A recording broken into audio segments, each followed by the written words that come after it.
లక్ష్మీదేవి కటాక్షం మనకు ఎప్పుడూ కలగాలంటే ప్రతిరోజు చేసే నిత్య పూజలు లక్ష్మీదేవి ఫోటో కానీ విగ్రహం కానీ పసుపు కుంకుమ పువ్వులతో అలంకారం చేసి ధన ప్రాప్తి కలిగించమని అమ్మవారికి సంకల్పం చెప్పుకొని ఈ పూజ చేయాలి.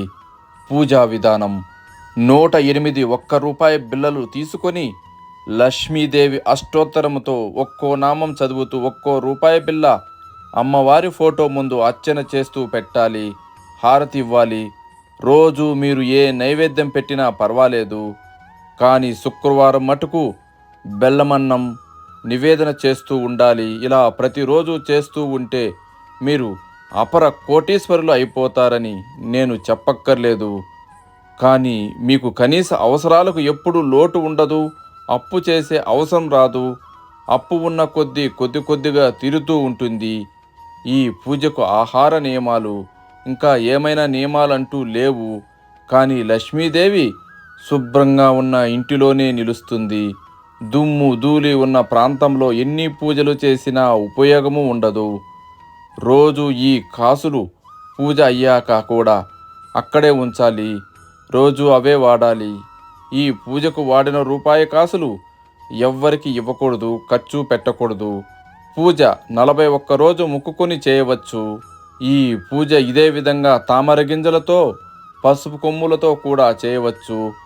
స్తోమత ఉన్నవారు 108 వెండి గాని బంగారు పుష్పాలతో అష్టోత్తరం చదివి పూజ చేయవచ్చు. మంత్రోపదేశం ఉన్నవారు లక్ష్మీ గాయత్రి, లక్ష్మీ మూల మంత్రం, కమలాదేవి మంత్రంతో ఇదే విధంగా 108 సార్లు అర్చన చేసుకోవచ్చు. లక్ష్మీదేవికి నేతితో దీపారాధన శ్రేష్టం. నువ్వులు నూనె, కొబ్బరి నూనె కూడా వాడుకోవచ్చు.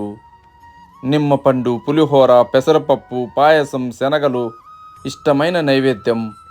లక్ష్మీ పూజకు, కుబేర పూజకు, ధన ప్రాప్తి కోసం చేసే పూజలో సువాసన గల అగరబత్తి కానీ సాంబ్రాణి కానీ సువాసన గల పుష్పాలు పూజా మందిరంలో సువాసనతో ఉండాలి. పూజలో ఇది ముఖ్యమైన విషయం. రోజు కుదరని వాళ్ళు ప్రతి గురువారం శుక్రవారం అయినా సరే చేసుకోవచ్చు. ఈ రూపాయి బిళ్ళలు బీరువాలో పెట్టుకోవచ్చు, లేదా నిత్యం పూజ గదిలో అమ్మవారి ఫోటో ముందు ఉంచడం మంచిది. ప్రత్యేకంగా పౌర్ణమి రోజు సాయంత్రం స్నానం చేసి సత్యనారాయణ స్వామికి పాల పాయసం, కండ పండ్లతో నైవేద్యం సమర్పించి పూజ చేయాలి. శుక్రవారం లక్ష్మీదేవికి ఇష్టమైన రోజు అయిన శుక్రవారం నాడు ప్రత్యేక పూజలు చేయడం మంచిది. అలాగే ముత్తైదువులకు పసుపు కుంకుమ ఇవ్వడం మంచిది. గురువారం శుక్రవారం నాడు దాన ధర్మాలు చేయడం లక్ష్మీ కటాక్షానికి దోహదపడుతుంది.